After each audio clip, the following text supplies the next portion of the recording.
Moody's एक आंतरराष्ट्रीय पतमानांकन संस्था.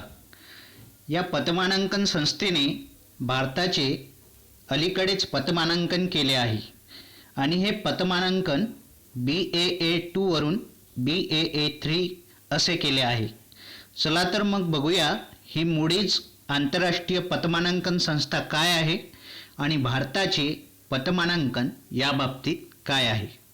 स्वागत आहे तुमचं लोकसेवा स्पर्धा परीक्षा या यूट्यूब चॅनलमध्ये. सर्वप्रथम आपण बघूया ही मूडीज आंतरराष्ट्रीय पतमानांकन संस्था काय आहे. तर मूडीज ही एक आंतरराष्ट्रीय पतमानांकन संस्था आहे. याला आपण क्रेडिट रेटिंग एजन्सी असं सुद्धा म्हणतो. तर या पतमानांकन संस्थेची 1909 मध्ये जॉन मूडी यांनी स्थापना केली होती. अमेरिकेतील न्यूयॉर्क शहरामध्ये मूडीज ही संस्था स्थापन त्यांनी केली होती. या पतमानांकन म्हणजे रेटिंग देण्याच्या पद्धतीची सुरुवात 1909 मध्ये जॉन मूडी यांनी केली आणि रेटिंग देण्याचा उद्देश हाच होता की गुंतवणूकदाराला ग्रेड दिल्यानंतर बाजारात त्याची पत निर्माण होईल. मूडीज कॉर्पोरेशन ही मूडीज इन्व्हेस्टरचीच कंपनी असून ती क्रेडिट रेटिंग देण्याचे आणि आर्थिक बाबतीत संशोधन करण्याचे काम करते.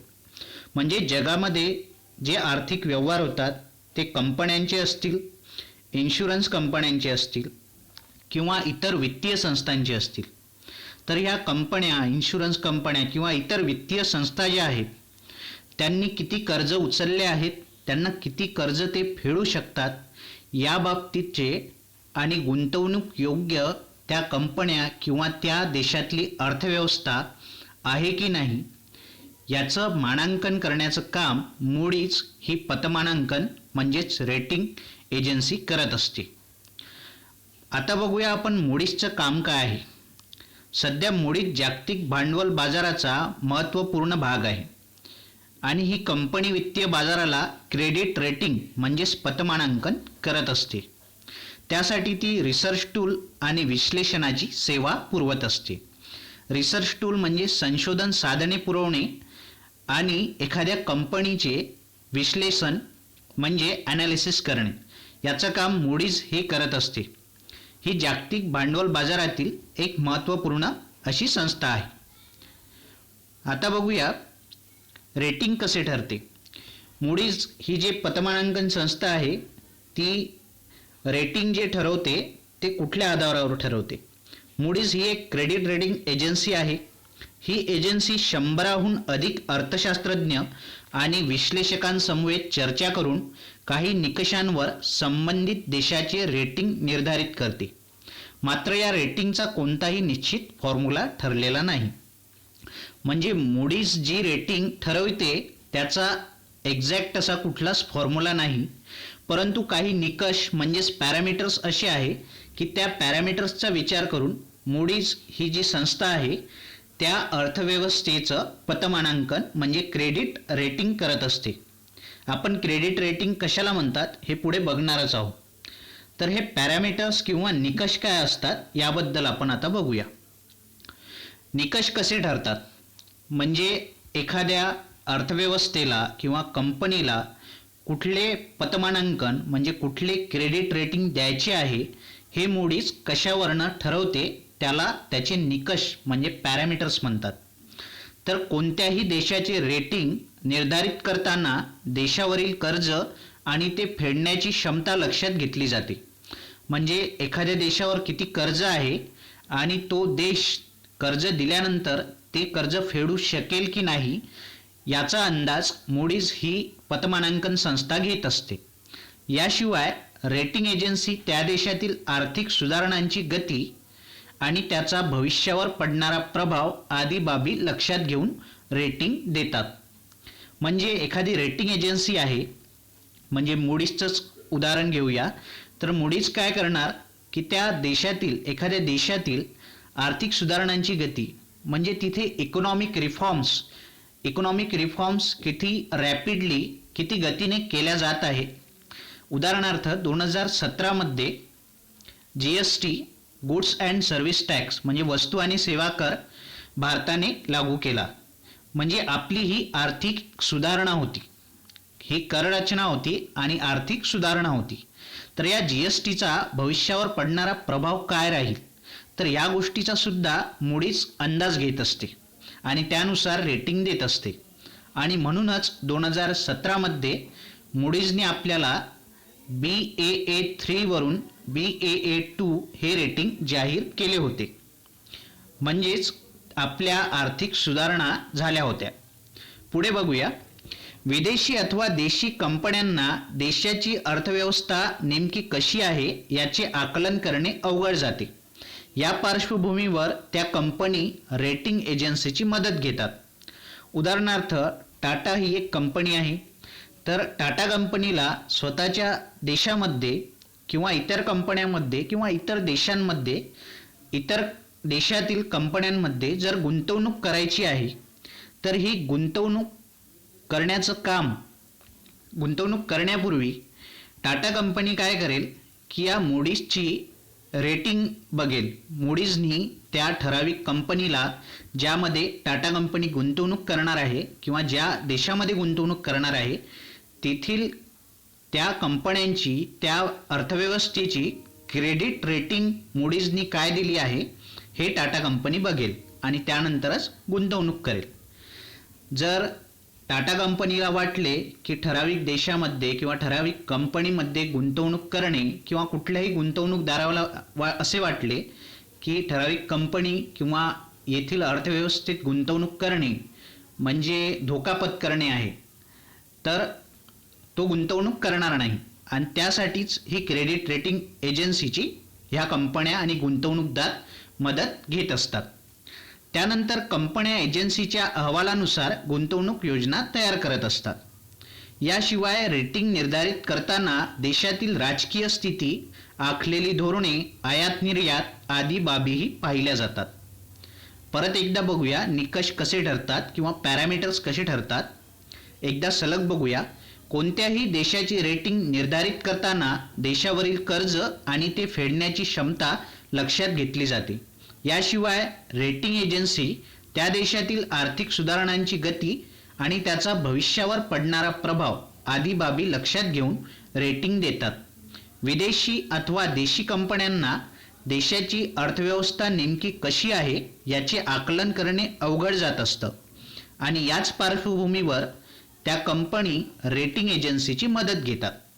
त्यानंतर त्या कंपन्या ज्या आहेत त्या एजन्सीच्या अहवालानुसार गुंतवणूक योजना तयार करतात. याशिवाय रेटिंग निर्धारित करताना देशातील राजकीय स्थिती, आखलेली धोरणे, आयात निर्यात आदी बाबीही लक्षात घेतल्या जात असतात. पुढे बघूया रेटिंगचा फायदा काय होतो. तर मूडीजकडून एखाद्या देशाच्या रेटिंगमध्ये सुधारणा झाल्यास त्याचे अनेक अर्थ निघत असतात. उदाहरणार्थ आत्ता भारताची जी रेटिंग मूडीजनी दिली आहे ती BAA2 वरून BAA3 अशी पुनर्लेखित केली आहे. याचा अर्थ असा आहे की भारतीय अर्थव्यवस्था ही आता बिकट अवस्थेत सापडली आहे. तर त्यामुळे या रेटिंगवरून कुठल्या देशाची अर्थव्यवस्था ही कशा प्रकारे सुरू आहे हे एक प्रकारे आपल्याला कळतं. याचाच अर्थ देशाची अर्थव्यवस्था प्रगती करत असून, याचा अर्थ देशाची अर्थव्यवस्था प्रगती करत असून तिचा मार्ग बरोबर आहे अशा देशाला नवनवीन कर्जे मिळणे अतिशय सुलभ होते. शिवाय देशातील विदेशी गुंतवणूकही वाढीला लागते.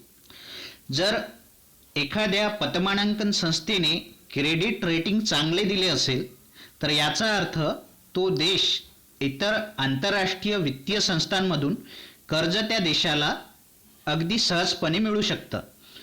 उदाहरणार्थ जर आजच्या घडीला IMF आणि वर्ल्ड बँकेकडे, IMF म्हणजे इंटरनॅशनल मॉनिटरी फंड आणि वर्ल्ड बँक म्हणजे जागतिक बँक जी आहे, यांच्याकडे जर पाकिस्तानसारखा देश कर्ज मागायला गेला तर त्यांना नक्कीच कर्ज मिळणार नाही, कारण त्यांची क्रेडिट रेटिंग अतिशय खालावली आहे.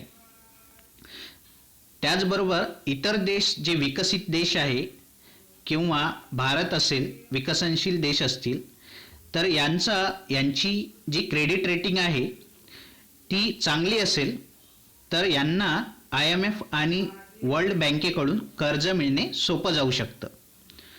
तर हा रेटिंगचा फायदा असतो.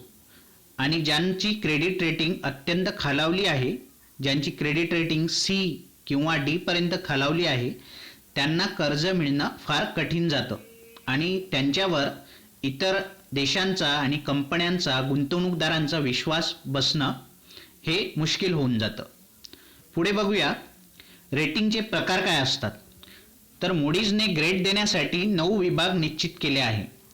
AAA, AA, Baa, Caa, Cac असे 9 विभाग आहेत. याशिवाय 1, 2, 3 असे उपविभागही असतात. तर उपविभाग काय असतात ते आपण यामध्ये नाही बघणार, परंतु थोडक्यात इथे लक्षात घेऊया क्रेडिट रेटिंगचा सोपा अर्थ काय निघतो. AAA म्हणजे सर्वात चांगले, तर D हे पतमापन दिवाळखोरी दर्शवतं.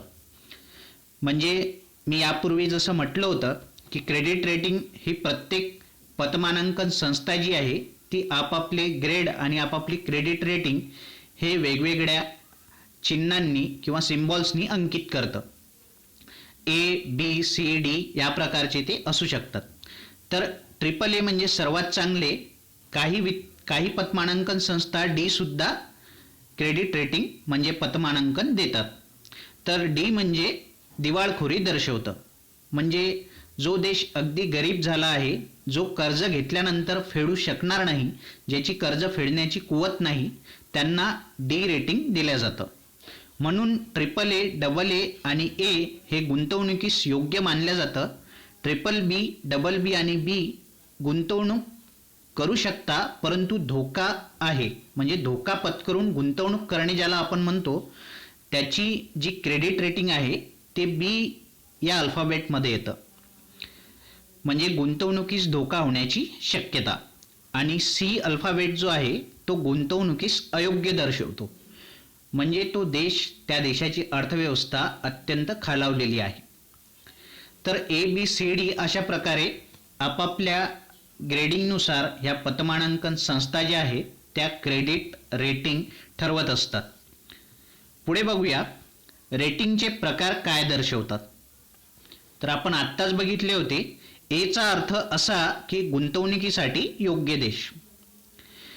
आता बघूया Baa आणि Baa2 हे काय आहेत. तर Baa3 रेटिंग म्हणजे देशाची अर्थव्यवस्थेची वाटचाल बिकट आहे आणि सध्या भारताला मूडीज या आंतरराष्ट्रीय पतमानांकन संस्थेने Baa3 हे रेटिंग दिले आहे. या Baa3 या रेटिंगचा अर्थ असा होतो की त्या देशाच्या अर्थव्यवस्थेची वाटचाल बिकट आहे, त्या देशातील व्यवस्था बिघडली असून तेथे गुंतवणूक करणे म्हणजे संकटाला निमंत्रण देण्यासारखे आहे. भारताला आता Baa2 वरून Baa3 असे रेटिंग देण्यात आले आहे. याचा अर्थच असा की देशाच्या अर्थव्यवस्थेची वाटचाल बिकट झाली आहे. आता पुढे बघूया, अगदी थोडक्यात जाता जाता बघूया. UPA सरकारच्या कार्यकाळात रेटिंगमध्ये सर्वाधिक घसरण झाली होती. 2004चा जर विचार केला तर 2004 मध्ये Baa2 वर भारत पोहोचला होता. तरीही त्या काळात देशाचा विकास दर अधिक होता. म्हणजे UPAचा जो पहिला काळ जर बघितला तर त्यामध्ये विकास दर अधिक होता. मात्र या आंतरराष्ट्रीय पतमानांकन संस्था मूडीजने दिलेली जी क्रेडिट रेटिंग आहे ती अत्यंत कमी होती. सर्वाधिक घसरण झाली होती तेव्हा. मात्र 2017 मध्ये NDA सरकारच्या काळात विकास दर कमी असूनही रेटिंग चांगले मिळाले होते. तर 2017 मध्ये म्हणजे 2004 नंतर 13 वर्षानंतर Baa3 वरून आपल्याला Baa2 मध्ये टाकण्यात आले होते. म्हणजे 2017 मध्ये GST सारख्या जो कायदा आहे त्याची अंमलबजावणी झाल्यामुळे आणि इतर आर्थिक सुधारणा केल्यामुळे ही रेटिंग कदाचित वाढली असावी. तर 2017 मध्ये रेटिंग जी आहे ही BAA3 वरून BAA2 अशी झाली होती. याचाच अर्थ असा की रेटिंग आणि विकास दराचा काहीच संबंध नाही. परंतु पुन्हा एकदा भारताचे पतमानांकन BAA2 वरून BAA3 असे खाली घसरले आहे. त्यामुळेच आता भारतीय अर्थव्यवस्थेची जी वाटचाल आहे ती यापुढे बिकट होणार आहे. आणि याला अनेक कारणे आहेत. केंद्र सरकारी आणि राज्य सरकारांची आटलेली गंगाजळी असेल, बँका आणि वित्तीय संस्थांकडील अनुत्पादित कर्जे असतील, किंवा उत्पादन क्षेत्रात झालेली मरगळ असेल, किंवा खुंटलेली रोजगार निर्मिती असेल. तर ही महत्त्वाची कारणे आहेत आपली जी क्रेडिट रेटिंग आहे ती कमी होण्याची. शिवाय सरतेशेवटी गेल्या 21 महिन्यातील सतत खाली येणारा जो विकास दर आहे आणि सरतेशेवटी कोविड-19 या कोरोना 19मुळे जे 2 ते 2.5 महिन्याचं जे लॉकडाऊन झालं आहे ते सुद्धा आपल्याला इथे सांगता येईल. तर आजच्या व्हिडिओमध्ये इथेच थांबूया आणि परत भेटूया अशाच एका नवीन व्हिडिओमध्ये. तोपर्यंत खूप खूप धन्यवाद.